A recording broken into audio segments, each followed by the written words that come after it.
Welcome, everyone. You're looking to get smart fast, right? Especially when the stakes feel high. Exactly, like understanding a complex situation or just, getting the essential info on something big. That's what we do here. Today, we're doing a deep dive into a really interesting hypothetical, a 2025 NBA play-in game. Dallas Mavericks versus the Memphis Grizzlies. Yeah, we've looked at the key info, the players, the team styles you've probably heard about, and tried to boil it down. The goal is to give you those crucial insights that quick understanding without needing hours of research. Right, a shortcut to being well-informed. Yeah.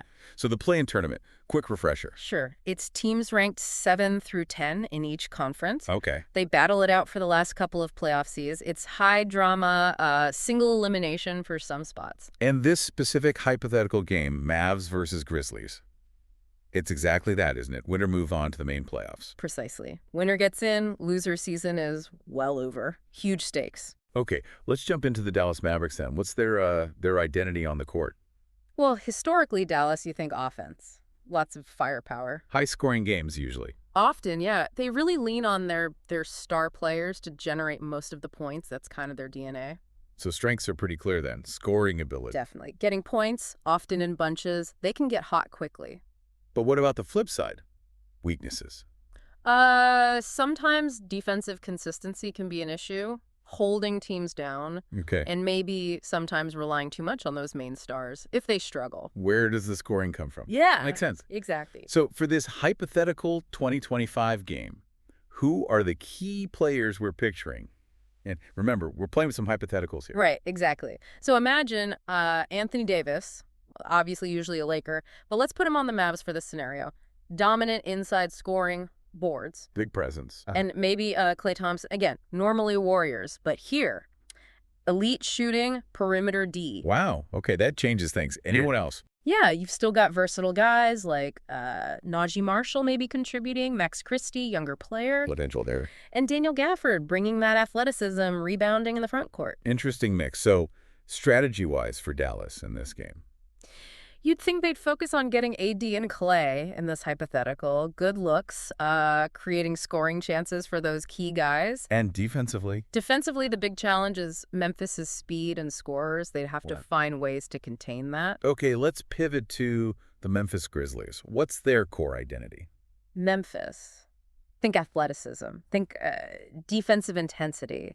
And pace. Fast-paced play. Yeah, they love to push the ball, rebound, get out in transition. That's their style. It's the strengths of that energy, that defense. Yes, absolutely. Athleticism, defensive pressure, hitting the boards hard. Weaknesses. What are the potential challenges for them?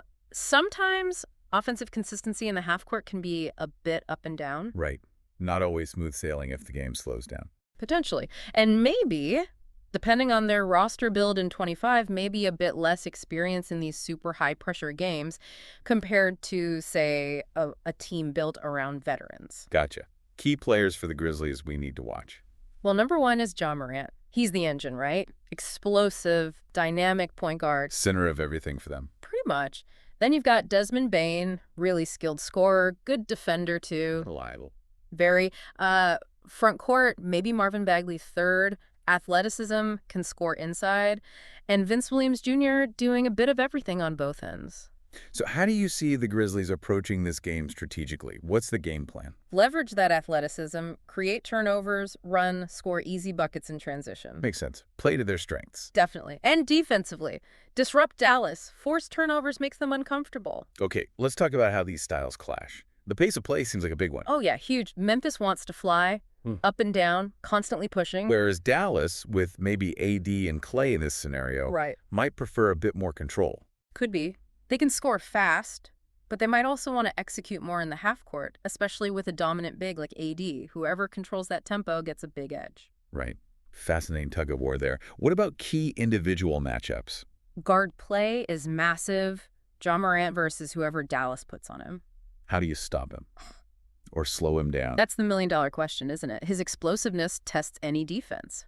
Dallas's guards need to contain him somehow and score themselves. Maybe they try putting size on him. Tricky balance. What's another key battleground? The front court. Our hypothetical Anthony Davis for Dallas versus, say, Marvin Bagley III for Memphis. Rebounding. Inside scoring. Both. Who controls the glass? Who gets those second chance points? That's huge. If AD dominates, it opens things up. But if Bagley and the Grizzlies hold their own on the boards. It limits Dallas's possessions, takes away easy putbacks. Crucial battle. And beyond the stars, how important is the bench in a game like this? Win or go home? Incredibly important. You absolutely need contributions from your bench. Just solid minutes. Or more. Both. Solid minutes, avoiding mistakes, but also maybe a scoring punch. Or key defensive stops. Depth really matters when the pressure is this high. Foul trouble can creep in too. Yeah, a hot bench player can totally swing the momentum, can't they? Completely. It's often the difference in these tight games. Let's dig a bit more into the X's and O's. Dallas offense, what are they trying to run? Well, with our hypothetical guys, likely lots of looks for AD inside, maybe post-ups or pick and rolls, Clay coming off screens for threes. Spacing would be key then? Critical. Need good ball movement to find those open shooters and prevent Memphis from just packing the paint. Maybe some isolation for a star if needed. And the Memphis offense. We talked about transition, but what else? Yeah, transition is priority one, fast breaks, open court. But in the half court, they need execution too. Attacking the rim aggressively, offensive rebounding for second chances. Keep that pressure on. Always. They thrive on activity. Okay, defensively. How does Dallas try and stop that Memphis attack? Number one is transition defense. They have to get back. Limit easy baskets. Box it out. Huge. Yes. Limit those second chances Memphis thrives on.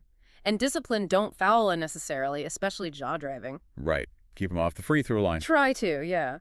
And just generally disrupt their flow, make them play more in the half court than they want to. And how does Memphis try to shut down this potentially potent Dallas offense? Use their athleticism again. Pressure the ball. Try to force turnovers to fuel their own offense. Protect the paint. Got to protect the paint, especially against someone like AD in this scenario. But also contest those three-pointers, can't let Clay get going. It's about discipline, rotations, staying in front of guys. Okay, thinking about the game flow itself, how important is getting off to a good start?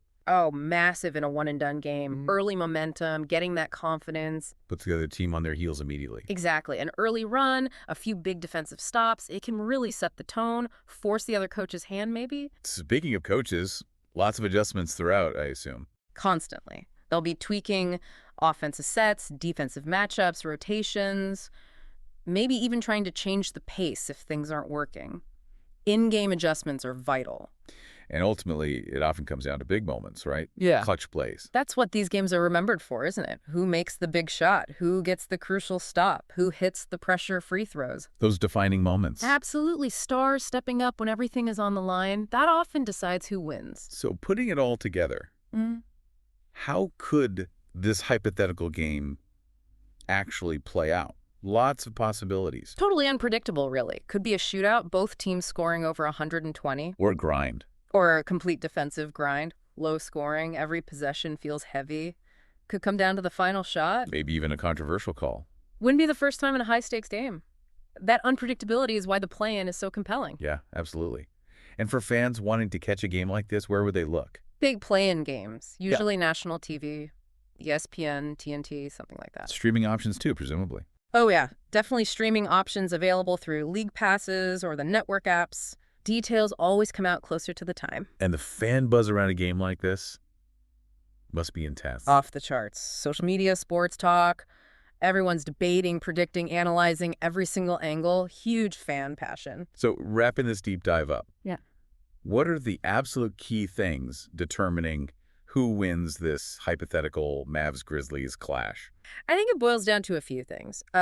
Which team's stars perform best under pressure? Okay. Which team executes its game plan more effectively, both offensively and defensively? And honestly, who makes fewer critical mistakes down the stretch? Execution under pressure seems paramount. It really is. The team that imposes its style and stays composed likely moves on. It really highlights the drama, the uncertainty, the play-in. Anything can happen. Exactly. Which makes you think, right? Like, what if one coach throws in a completely unexpected defensive scheme? Or what if a role player nobody expected just goes off for 20 points? Yeah, those curveballs. How much could that change things? It leads to a good final thought for everyone listening. In a game this tight, with so much riding on it, what single factor do you think would ultimately be the most decisive?